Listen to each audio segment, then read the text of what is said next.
この道を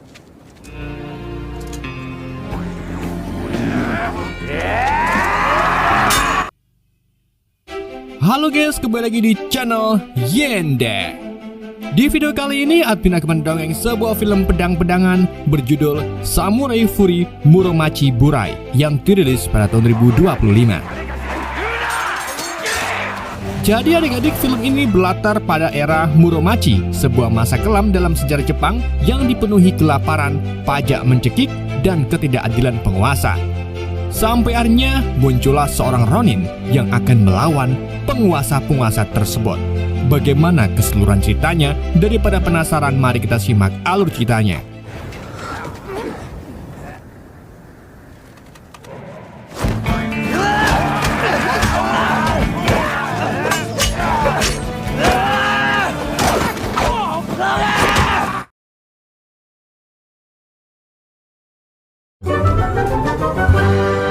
Pada era Muromachi di kota Kyoto, terlihat pemandangan mengerikan kehidupan rakyat yang dipenuhi kesengsaraan, kelaparan, pajak mencekik, kerakusan para penguasa, serta utang yang menumpuk dan menjadi pemandangan sehari-hari.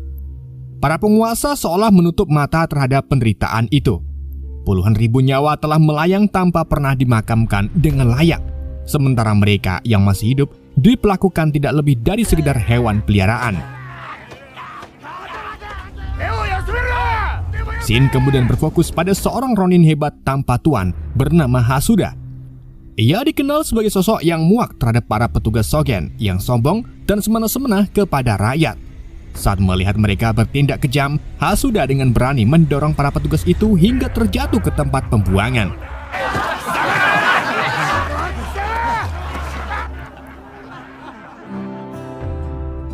Di tengah kondisi itu, Hasuda melihat seorang ibu dan anak perempuan yang tampak tak berdaya. Tanpa ragu, ia pun memberikan keripik kecimpring yang selalu ia bawa, serta sehelai kain untuk melindungi tubuh mereka dari terik matahari.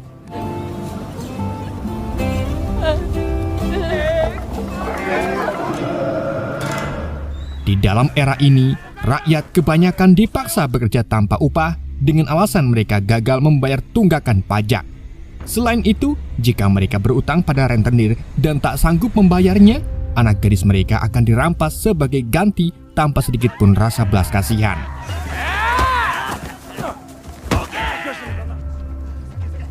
Pada suatu malam, pihak keamanan Kyoto mendatangi sebuah rumah yang sebelumnya telah didatangi oleh rentenir. Meski berdalih menjaga ketertiban, mereka justru menggasak sisa harta dari para rentenir tersebut.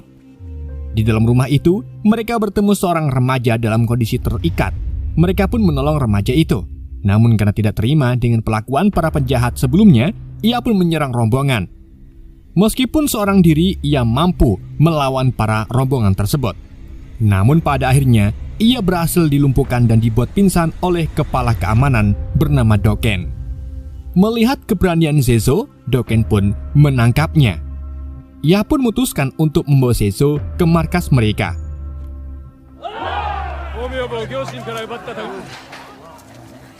Di pagi harinya, tepatnya di markas Doken, muncullah Hasuda. Ternyata, Hasuda adalah rekan lama Doken sejak keduanya masih sama-sama menjadi Ronin. Di sana Doken memang sengaja meminta Hasuda untuk mengamankan para Ronin yang berniat memberontak terhadap kesogunan. Namun Hasuda justru memaklumi niat pemberontakan itu sebagai bentuk protes atas pajak yang mencekik dan kelaparan yang merajalela. Tapi meski demikian, Hasuda tetap bersedia mempertimbangkan permintaan Doken dengan bayaran yang telah disepakati. Ketika melihat tawanan Seizo terikat, Hasuda bertanya tentang identitas remaja tersebut. Doken pun menjelaskan bahwa ia menemukan Seizo saat patroli dan melihat potensi besar dalam dirinya yang menggunakan tongkat. Mendengar itu, Hasuda pun langsung yakin dan memutuskan membeli Seizo dengan memotong sebagian bayarannya. Hasuda kemudian melanjutkan perjalanan bersama Seizo. Di tengah perjalanan, Seizo mencoba menyerang Hasuda, namun ia malah terjebur kecomberan. Dan sejak saat itulah, Hasuda memanggil Seizo dengan julukan katak.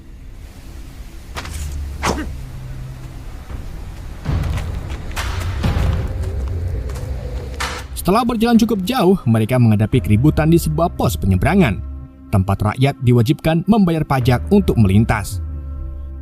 Karena tarifnya terlalu mahal, tak seorang pun sanggup membayar, termasuk Hasuda. Tanpa ragu, Hasuda pun memilih jalan pemberontakan. Ia menghabisi seluruh petugas di pos tersebut, sehingga rakyat bisa melintas tanpa membayar.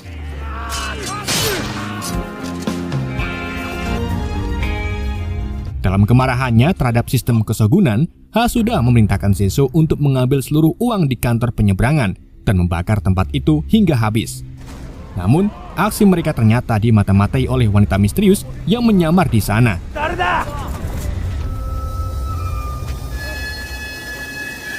Sementara itu di istana Shogun, para tuan feodal tengah membahas cara mengatasi kelaparan yang melanda berbagai desa.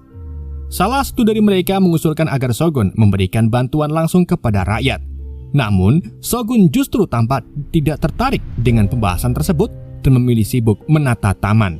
Seolah penderitaan rakyat bukanlah hal penting baginya. Tak lama kemudian, Doken datang ke istana untuk melaporkan bahwa para Ronin berencana menyerang Kyoto sebagai bentuk protes atas pajak dan kelaparan. Mendengar itu, para penguasa pun memerintahkan Doken untuk menghentikan rencana tersebut sebelum kekacauan terjadi.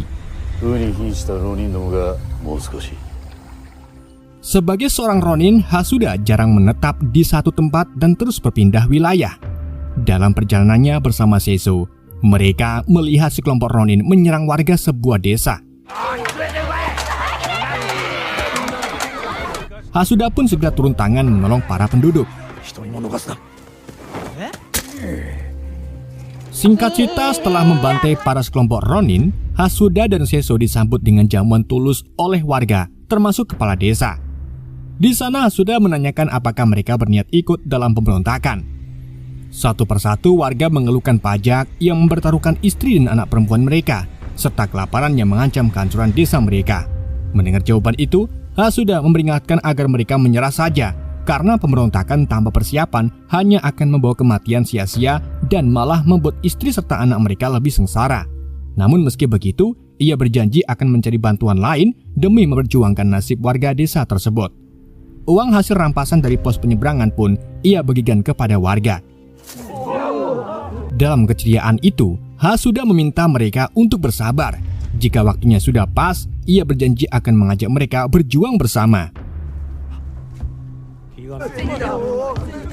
Hasuda kemudian memberikan hiasan rambut kepada para wanita desa dan memasangkannya pada salah satu dari mereka. Kehadiran Hasuda kembali menghadirkan harapan dan senyum di tengah penderitaan panjang yang mereka alami. Di keesokan harinya, Seiso yang tengah bermain gelut-gelutan bersama anak-anak desa didatangi oleh Hasuda. Di sana Hasuda menyampaikan bahwa Seiso tidak perlu lagi mengikutinya karena status budaknya telah dilepaskan sepenuhnya. Namun, di luar dugaan, Seiso justru meminta Hasuda untuk menjadikannya sebagai murid. Ia mengungkapkan keinginannya untuk menjadi seperti Hasuda, seorang Ronin bebas yang bisa pergi kemanapun dan menolong banyak orang. Melihat ketulusan itu, Hasuda pun mengajukan satu syarat, yaitu Seiso harus menyerahkan 1 tahun hidupnya untuk menjalani latihan. Tanpa ragu, Seiso pun menyetujuinya.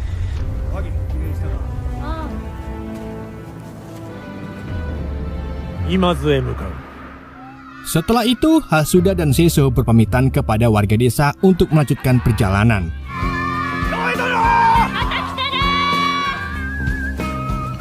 Di dalam perjalanan, Hasuda berhenti di suatu tempat dan minta Seiso menggali uang yang sebelumnya ia kubur. Uang itu lalu Hasuda bawa ke koperasi desa untuk ditabung. Setelah dari koperasi, Hasuda menjelaskan makna uang yang ia simpan di koperasi dan memberi Seiso PR sebuah pertanyaan tentang apa yang bisa menggerakkan manusia selain uang. Seiso pun belum memiliki jawaban.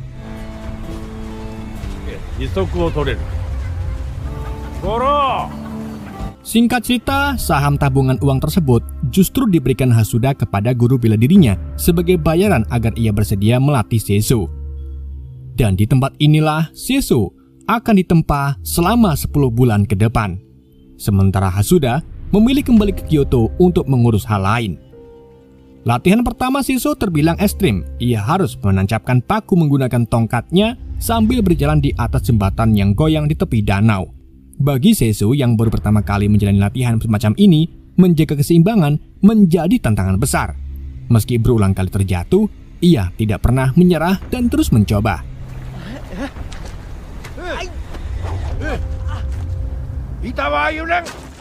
Di sisi lain, akibat membakar kantor penyeberangan beberapa waktu lalu, Hasuda kini menjadi buronan pihak-pihak yang merasa dirugikan. Salah satunya adalah rentenir bernama Gyoshin yang kini memburu Hasuda dan Seiso. Gyoshin mencari mereka ke sebuah bar, namun justru bertemu Doken. Tanpa banyak bicara, Doken pun langsung memukul Gyoshin hingga pingsan.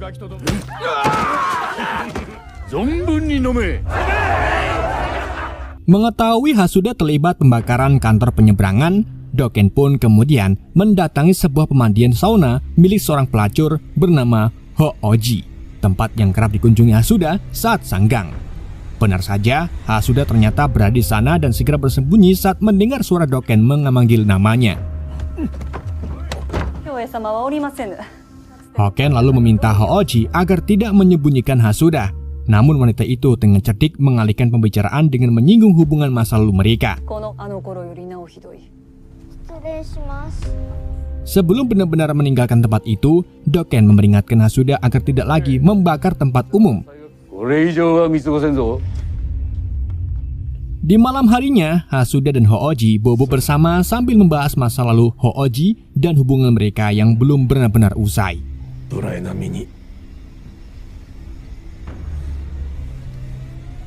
Waktu pun berlalu. 2 bulan kemudian, Seiso menunjukkan perkembangan pesat. Ia berhasil menancapkan seluruh paku dalam latihan pertamanya dengan waktu jauh lebih singkat dari perkiraan.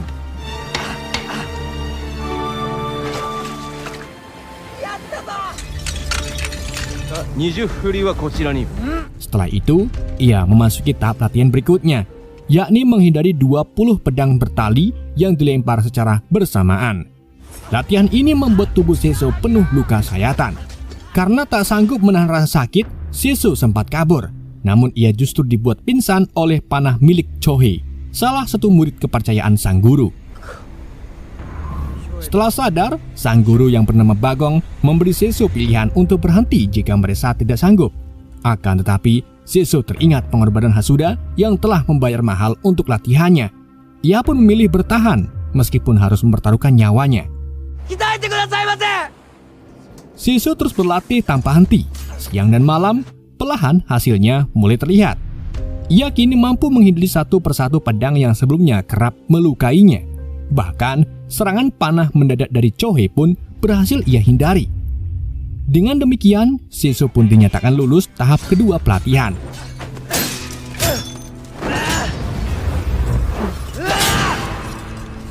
Tantangan berikutnya jauh lebih mematikan dan sangat kejam.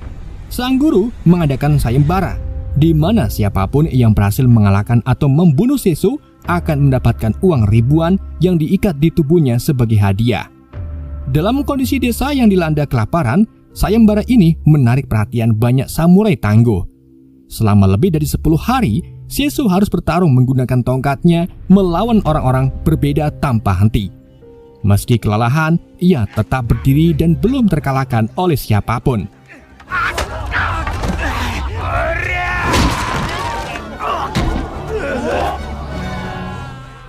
Sampai akhirnya pada suatu hari, para petugas rentenir kesogunan yang dipimpin oleh Gyoshin datang dengan membawa dendam lama.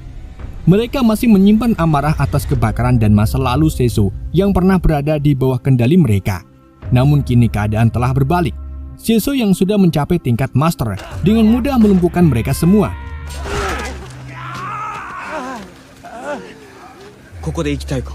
Setelah membuat Gyoshin dan kelompoknya kapok, datanglah Hasuda menjemput Seiso, menandai berakhirnya masa latihan tersebut. Seiso pun mengucapkan terima kasih yang mendalam kepada sang guru atas semua pelajaran selama setahun penuh. Sebelum berpisah, sang guru berpesan agar Seiso menggunakan kemampuannya dengan sebaik mungkin.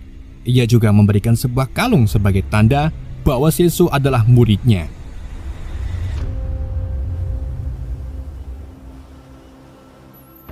Setelah pelatihan berakhir, Hasuda dan Seiso kembali melanjutkan perjalanan. Di tengah langkah mereka, Hasuda kembali mengajukan pertanyaan lamanya kepada Seiso, yaitu apa yang mampu menggerakkan manusia lebih cepat daripada uang. Sayangnya Seiso masih belum menemukan jawabannya. Hasuda kemudian mulai bercerita tentang 3 ronin yang babak belur yang pernah dihantem oleh Seiso. Mereka adalah Akama Shiro, Nanaono Genzo, dan Umakiri Montaro.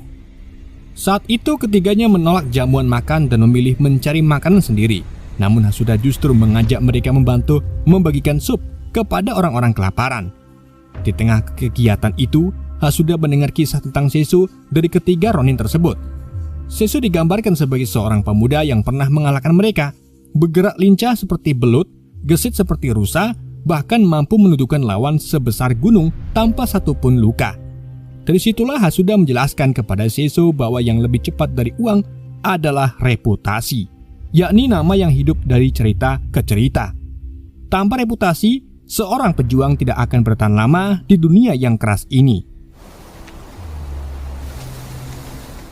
Perjalanan mereka berlanjut hingga tiba di tepi sungai Hamo. Di sana Hasuda menemukan kerangka seorang wanita dan anak kecil yang dulu pernah ia beri makan kecimpring. Semuanya sudah terlambat dan Hasuda hanya bisa menyesal. Dengan perasaan berat, mereka lalu melanjutkan langkah menuju sebuah desa.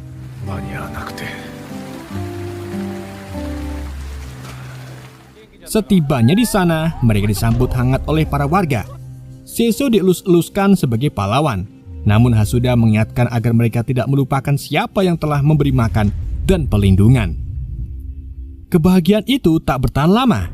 Tuan Tanayoshi Yominawa datang bersama rombongannya.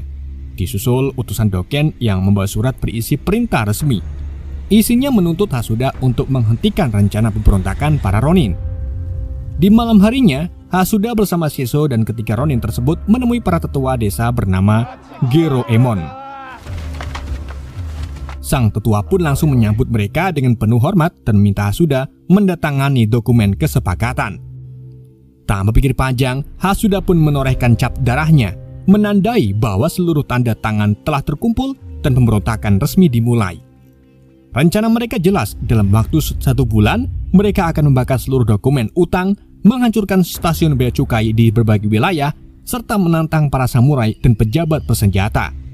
Pemberontakan besar kini hanya tinggal menunggu waktu.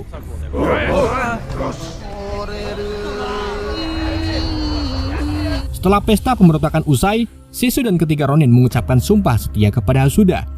Mereka berjanji akan mengikuti dan melindunginya hingga mati, meski sebagian dari mereka bergabung demi makanan.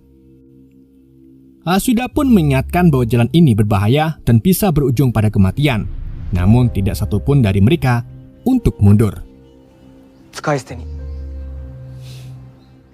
Keesokan harinya, Doken menemui Hasuda dan menuntut penjelasan mengapa ia memimpin pemberontakan. Hasuda lalu menjawab dengan jujur bahwa ia bertindak karena keadaan dan demi menolong orang-orang yang kelaparan. Doken sempat marah dan mengeruskan pedangnya, namun akhirnya memilih duduk dan berbicara sebagai sosok seorang sahabat, bukan pejabat politik. Hasuda menegaskan bahwa dirinya bukan pemimpin yang lahir dari ambisi, melainkan dari rasa iba melihat penderitaan rakyat. Ia bahkan menawarkan Doken untuk bergabung. Tawaran itu ditolak karena Doken memiliki tanggung jawab sebagai kepala keamanan Kyoto, meskipun ia berjanji akan membantu sebagai sahabat.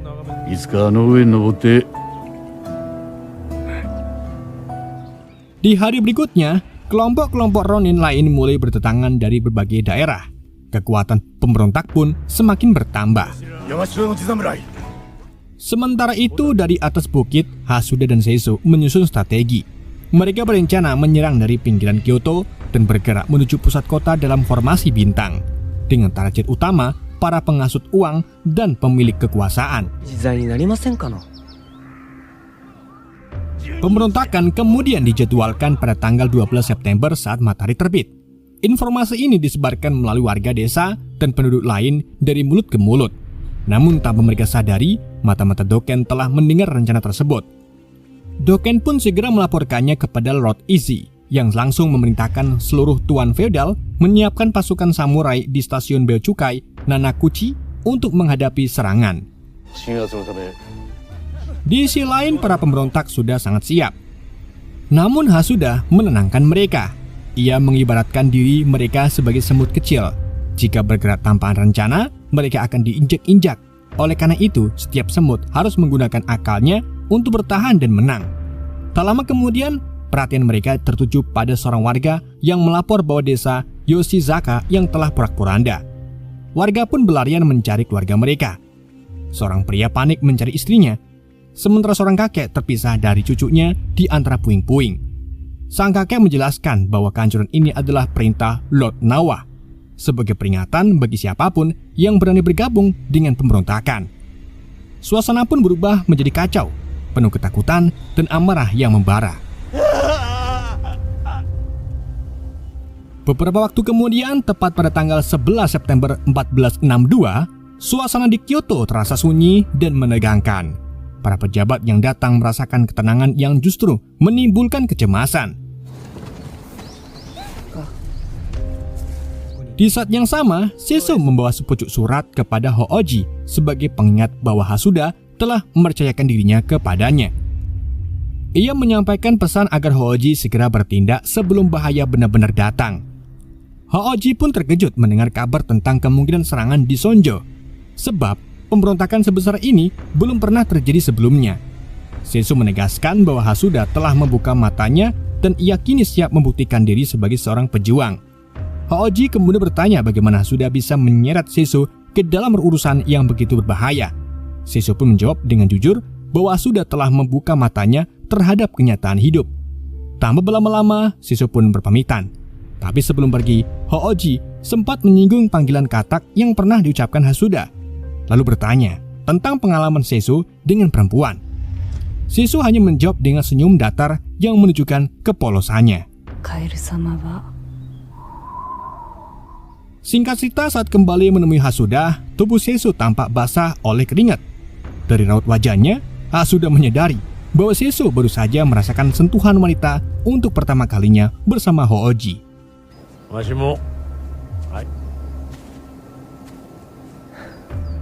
Kini, di stasiun bea cukai Tambaguchi, para penjaga bersiap menghadapi kemungkinan serangan pemberontak. Mereka meyakini bahwa para tuan feodal dan pasukan samurai akan tiba saat matahari terbit. Namun tanpa diduga, dari balik pepohonan, hutan bergemuruh. Pasukan pemberontak tiba-tiba muncul dan menyerang stasiun tersebut. Emontaro memimpin serangan dengan membakar bangunan dan menyerukan agar semuanya dihancurkan. Ia juga memperingatkan bahwa para pemberi pinjaman di Nijo akan menerima akibat dari perbuatan korup mereka. Di sisi lain, Doken mulai menyadari bahwa mereka telah tertipu. Pemberontakan ternyata dimulai pada malam itu juga. Pasukan perompak yang dipimpin oleh Seishiro dan Genzo kemudian berpencar untuk mengajak warga desa bergabung. Mereka mengancam menghapus hutang sebagai tekanan, menyerukan murka langit terhadap para lintah darat, dan mendorong rakyat untuk mengangkat senjatanya. Dari para ronin hingga petani, semakin banyak orang bergabung hingga membentuk pasukan besar yang bersiap menuju ibu kota. Hasuda lalu memimpin pergerakan pasukan dengan sangat hati-hati. Ia menekankan agar tidak terjadi bentrokan langsung dengan samurai atau pasukan Doken.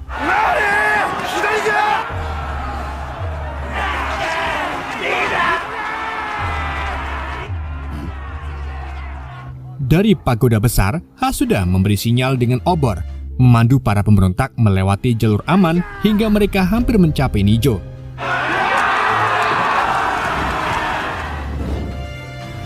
Di saat itu juga, Doken datang menemui Hasuda. Doken akhirnya menyadari bahwa jumlah pemberontak telah melampaui 10.000 orang. Ia pun memahami bahwa ini bukan sekedar pemberontakan, melainkan upaya serius untuk menggulingkan kesogunan. Hasuda pun mengiyakan perkataan Doken dan menegaskan tekadnya untuk membakar tatanan lama dan membangun dunia baru. Setelah itu, Hasuda pun melompat menggunakan tali Flying Fox menuju hutan untuk bergabung dengan para pemberontak dan tidak meladeni Doken dalam duelnya.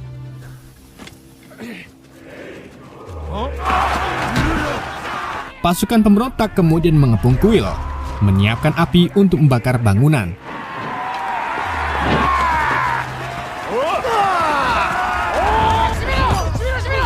sementara para pejabat sibuk menyelamatkan dokumen utang dan harta mereka. Meski mendapat perlawanan sengit, para pemberontak berhasil menerobos gerbang. Tujuan utama mereka akhirnya tercapai, yaitu menghancurkan sistem utang dan membebaskan rakyat dari penindasan finansial.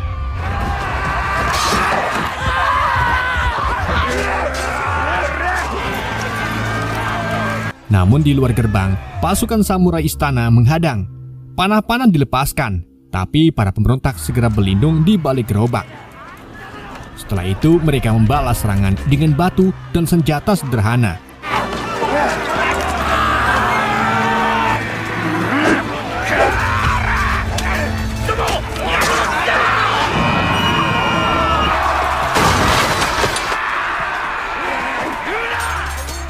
Sementara pejabat Gyoshin yang diburu Emon Taro melarikan diri untuk meminta bantuan.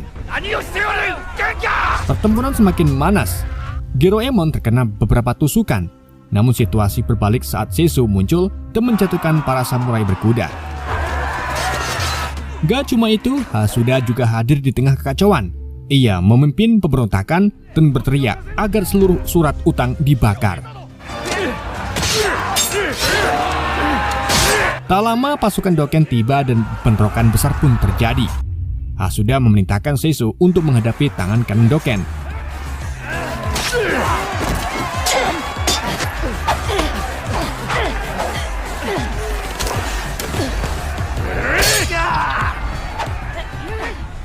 Sementara Chouhei dan Kokichi membantu dengan membagikan pedang kepada rakyat. Dengan keberanian dan strategi, pasukan pemberontak berhasil mengumpulkan serta membakar seluruh dokumen utang.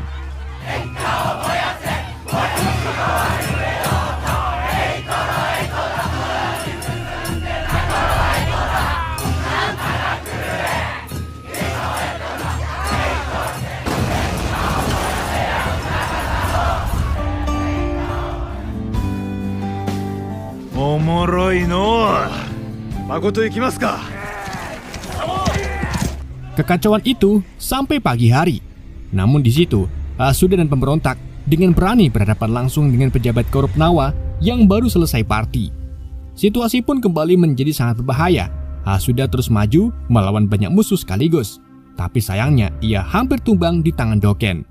Untungnya Seiso tampil sendirian dan menumbangkan musuh satu persatu dengan kemampuan tempur yang luar biasa.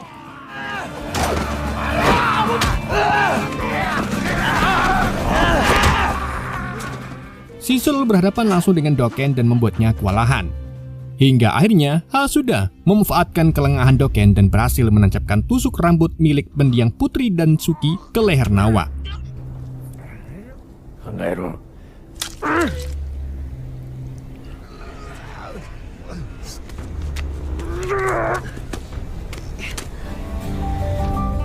Setelah kemenangan itu, mereka lari ke tepi sungai dan mengobati luka Hasuda.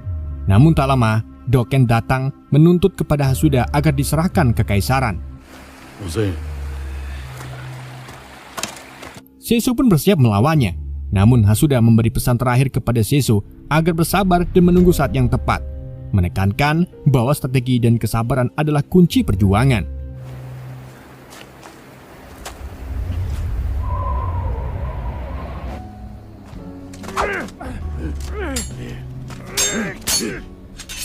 Tapi takdir berkata lain. Hasuda akhirnya tewas di tangan Doken.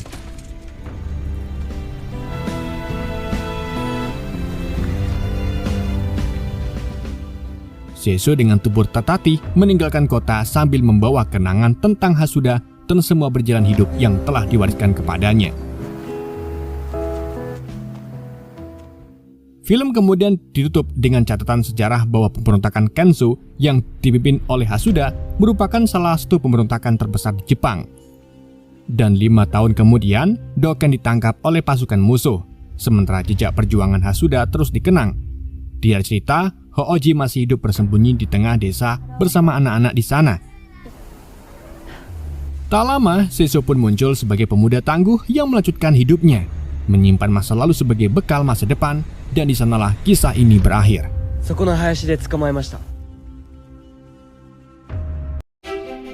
Oke guys, itulah alur cerita film Samurai Furi Muromachi Burai. Semoga kalian terhibur dengan alur cerita yang saya bawakan. Mohon maaf jika ada kesalahan dalam penyampaiannya ataupun penyebutan nama. Sekian dari Yende, sampai jumpa di video berikutnya.